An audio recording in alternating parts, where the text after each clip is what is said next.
नमस्ते।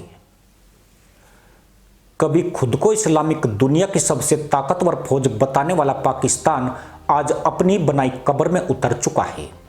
सवाल यह है, जो फौज खुद को गाजियों की जमात बताती थी वो हर जंग में पिटकर क्यों भागती है? क्यों 1947, 1965, 1971 और 1999 की हर लड़ाई में पाकिस्तान की फौज ने सिर्फ हार देखी? क्यों अब ईरान और अफगान तालिबान जैसे छोटे पड़ोसी भी उसे नंगा कर रहे हैं? क्या ये वही फौज है जिसने कभी अपने लोगों पर जिहाद के नाम पर अत्याचार किए थे, या अब उसका असली चेहरा पूरी दुनिया के सामने खुल चुका है? आज पाकिस्तान की फौज न भारत से लोहा ले पा रही है, न अफगानिस्तान से, और न ही अपने घर के भीतर पल रहे आतंकियों पर काबू पा रही है। एक और सीमाओं पर गोलियां चल रही है तो दूसरी ओर जनता के गुस्से से जल रही है। आर्थिक दिवालियापन ने उसके हथियारों की नली से भी बारूद खींच लिया है। सवाल उठता है, क्या पाक आर्मी अब सिर्फ एक कॉरपोरेट गैंग बन चुकी है जो देश की रक्षा नहीं बल्कि अपनी दौलत और सत्ता की रखवाली कर रही है? क्यों हर युद्ध में पाकिस्तान की फौज हारी है? क्यों उसकी रणनीति हमेशा उसके ही खिलाफ गई? और क्या आने वाले दिनों में यही फौज पाकिस्तान के टूटने की सबसे बड़ी वजह बनेगी? जब किसी देश की फौज अपने देश की जनता से डरने लगे तो समझ लेना चाहिए कि उस मुल्क की रीढ़ टूट चुकी है। पाकिस्तान की सेना भी अब उसी टूटे हुए ढांचे की मिसाल है जो कभी खुद को इस्लाम की ढाल कहती थी, लेकिन अब खुद अपनी तलवार से घायल है। 1947 से लेकर आज तक पाकिस्तान की फौज ने एक भी युद्ध नहीं जीता। हर बार उसने हार, अपमान और बर्बादी ही देखी है। सवाल है, ऐसा क्यों हुआ? आखिर कैसे एक परमाणु शक्ति देश की सेना अब भीख और बर्बादी के बीच तड़प रही है? अगर इतिहास के पन्ने पलटे जाए तो पाकिस्तान की फौज की पहली बड़ी हार 1947-48 में ही लिख दी गई थी, जब उसने जम्मू कश्मीर में कबायलियों के वेश में घुसपैठ की थी। नतीजा यह हुआ कि भारतीय सेना ने न केवल उन्हें खदेड़ा बल्कि श्रीनगर तक पहुंचने की पाकिस्तानी साजिश को भी ध्वस्त कर दिया। इसके बाद 1965 में ऑपरेशन जिब्राल्टर चला, जिसमें पाकिस्तान को लगा कि कश्मीर में बगावत भड़काकर वो भारत को झुका देगा, लेकिन हुआ उल्टा। भारत ने लाहौर तक टैंक पहुंचा दिए।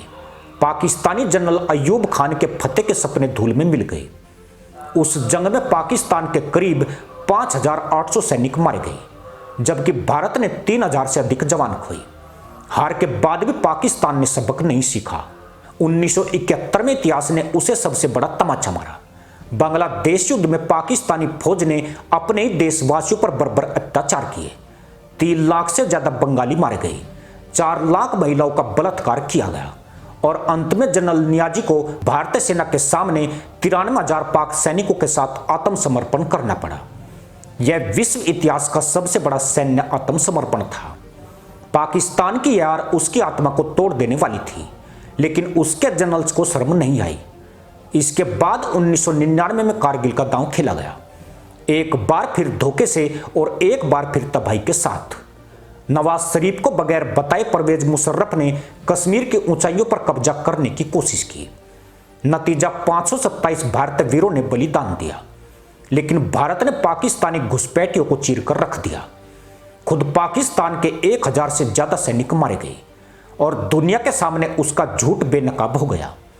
वाशिंगटन से लेकर बीजिंग तक किसी ने भी पाकिस्तान का साथ नहीं दिया। तब से लेकर आज तक पाकिस्तान की सेना की सर्जिकल महत्वाकांक्षाएं सिर्फ टीवी पर बची है। भारत से हार खाकर पाक फौज ने मोर्चा अफगानिस्तान और ईरान की तरफ मोड़ा, और वहां भी वही हुआ जो हर बार होता है। जनवरी 2024 में ईरान ने बलूचिस्तान में घुसकर पाकिस्तानी आतंकियों के ठिकानों पर मिसाइल दागे। पाकिस्तान ने जवाब देने की कोशिश की, लेकिन ईरान की ताकत के सामने वो एक सस्ते खिलौने की तरह बिखर गया। फिर 2025 में तालिबान ने डूरंड लाइन पर पाकिस्तानी चौके पर धावा बोल दिया। दर्जनों पाक सैनिक मारे गए और अफगान लड़ाके उनकी चौके पर झंडा फहरा गए। यही नहीं, उनके टैंक और पतलून भी उतार कर ले गए। तालिबान ने खुलेआम ऐलान कर दिया कि डूरंड लाइन हमें मंजूर बिल्कुल नहीं। पाकिस्तान जिसने कभी तालिबान को पाल पोसकर अफगानिस्तान में बिठाया था, आज उसी के हाथों पिटाई खा रहा है। यह वही फौज है जिसने हमेशा दूसरों की जंग लड़ी, लेकिन अपनी सीमाएं सुरक्षित नहीं रख पाई। आज पाकिस्तान की सेना का हाल यह है कि उसकी फंडिंग IMF और चीन के कर्ज पर टिकी है। 2025 की रिपोर्ट के अनुसार पाकिस्तानी सेना का रक्षा बजट 1.45 ट्रिलियन पाकिस्तानी रुपए है, लेकिन उसका आधा हिस्सा अधिकारियों की सुविधाओं और हाउसिंग प्रोजेक्ट्स में चला जाता है। फौज अब एक कॉरपोरेट साम्राज्य बन चुकी है। Fauji foundation, AWT, Bahria town साइन फाउंडेशन जैसे संस्थान अरबों डॉलर का व्यापार करते हैं, जबकि सैनिक बिना वेतन और गोला बारूद के जंग लड़ रहे हैं। पाकिस्तानी मीडिया में आए खुलासों के अनुसार सिर्फ 2023 में ही आर्मी के जनरल्स ने 20,000 एकड़ जमीन अपने नाम कराई है और डिफेंस हाउसिंग अथॉरिटी ने इसे राष्ट्रीय सुरक्षा के नाम पर वैध ठहराया है। यही वजह है कि आज पाकिस्तान की जनता अपनी फौज से नफरत करने लगी है। बलूचिस्तान, सिंध और खैबर पख्तूनख्वा में हर दिन फौज के खिलाफ प्रदर्शन हो रहे हैं। बलूच रिपब्लिकन आर्मी और तहरीक तालिबान पाकिस्तान जैसे गुट अब खुलेआम पाक आर्मी को निशाना बना रहे हैं। बीते 6 महीनों में पाकिस्तान के 700 से अधिक सैनिक मारे गए, जिनमें से ज्यादातर अपने ही देश के अंदर। यह आंकड़ा दर्शाता है कि फौज अब बाहरी दुश्मनों से नहीं बल्कि अंदरूनी विद्रोह से हार रही है। दूसरी तरफ पाकिस्तान की जनता भूख से तड़प रही है। IMF की रिपोर्ट के अनुसार पाकिस्तान की गरीबी दर 39% से ऊपर जा चुकी है। डॉलर के मुकाबले रुपया 285 से नीचे गिर चुका है और इस सब के बीच पाक फौज अपने अफसरों को नई गाड़ियां, महंगी कॉलोनियां और बिजनेस शेयर दे रही है। एक तरफ जनता राशन के लिए लाइन में है, दूसरी ओर जनरल्स अरबों की संपत्ति बना रहे हैं। क्या ऐसी फौज किसी देश की रक्षा कर सकती है? पाकिस्तान की सेना की सबसे बड़ी नाकामी उसकी झूठी विचारधारा रही है। उसने देश की जनता को भारत के डर में जीना सिखाया है ताकि वह खुद सत्ता में बनी रहे।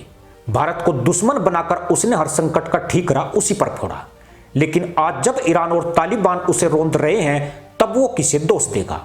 उसकी रणनीति का पूरा ढांचा धोखे और धर्म पर खड़ा था, पर जब किसी फौज की नींव झूठ पर रखी जाती है तो वह टिक नहीं सकती है। आज की हकीकत यह है कि पाकिस्तान की सेना के पास न ईमान बचा है न इज्जत। वो अब अपने ही देश के लिए बोझ बन चुकी है। दुनिया जान चुकी है कि पाक आर्मी सिर्फ एक मिलिट्री माफिया है जो सत्ता, धन और जमीन की भूखी है। उसके पास न कोई नैतिकता बची है न कोई दिशा।